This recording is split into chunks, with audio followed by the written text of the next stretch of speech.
सुल्तान शमसुद्दीन अल्तमश हिंदुस्तान का बहुत आला पाए का हुक्मरान गुजरिया। वो बड़ा नेक सीरत, बड़ा औलिया कराम नाल मुहब्बत करने वाला, एहतराम करने वाला हुक्मरान सी। एक दिन उसकी ख्वाहिश सी कि शहर के नज़दीक कोई पानी का अच्छा हाउस तमीर कराया जाए ताकि लोगों को पानी की आसानी हो जाए, पानी पीने वास्ते लोगों को मिले।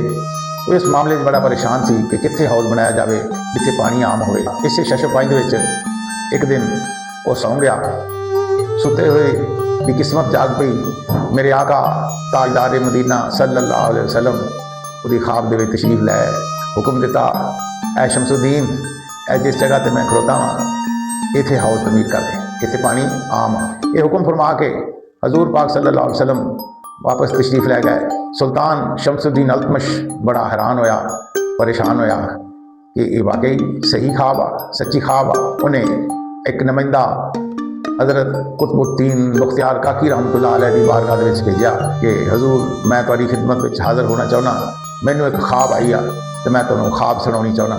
जदों ये नुमाइंदा खबर लैके हज़रत कुतुबुद्दीन मुख्तियार काकी रहमतुल्लाह अलैह की बारगाह हाज़र होया, उन्होंने पैगाम सुन के हुक्म जारी किया। उन्होंने कोई गल नहीं दसी। जनाबे कुतुबुद्दीन मुख्तियार काकी फरमाउंदे आ कि सुल्तान नूं कह दे जिथे तेनों हजूर पाक सल्लल्लाहु अलैहि वसल्लम फरमा के गए ना कि इत्थे पानी आ, इत्थे हाउस की तमीर करा, तो मैं उत्थे जांदा पिया तो तू ही उत्थे पहुँच जा। जदों ये खबर सुल्तान नूं मिली, सुल्तान अगे नालों भी ज़्यादा परेशान हैरान हो गया कि ख्वाब तो मैनू आई सी, हैं ये की बनया। ख्वाजा साहब ने भी इस गल का पता। ख्वाजा साहब घोड़े ते सवार होकर उस जगह पर जा रहे हैं। सुल्तान भी उन्होंने पिछे पिछे उत्थे पहुँच गया। जदों सुल्तान उत्थे पहुँचा तो कुतुबुद्दीन मुख्तियार काकी रहमतुल्लाह अलैह उत्थे नमाज पढ़ते पे सी। जो नमाज पढ़ के सलाम फेरिया, आप की कदम बोसी फरमाई तो पूछया कि हजूर की हुक्म आ।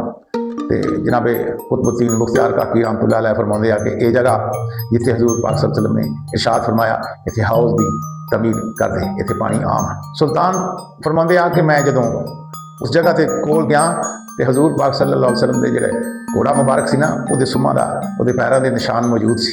मैं खुद देखा तो पानी भी मौजूद सी उत्थे। फिर उत्थे शाही हुक्म के मुताबिक हाउस तमीर किया गया, उसका नाम शाही हाउस रखा गया। वो अज भी उत्थे हाउस मौजूद आ। तो हज़रत कुतुबुद्दीन मुख्तियार काकी रहमतुल्लाह अलैह उस हाउस के नज़दीक बैठ के इबादत के मशगूल रहते सी।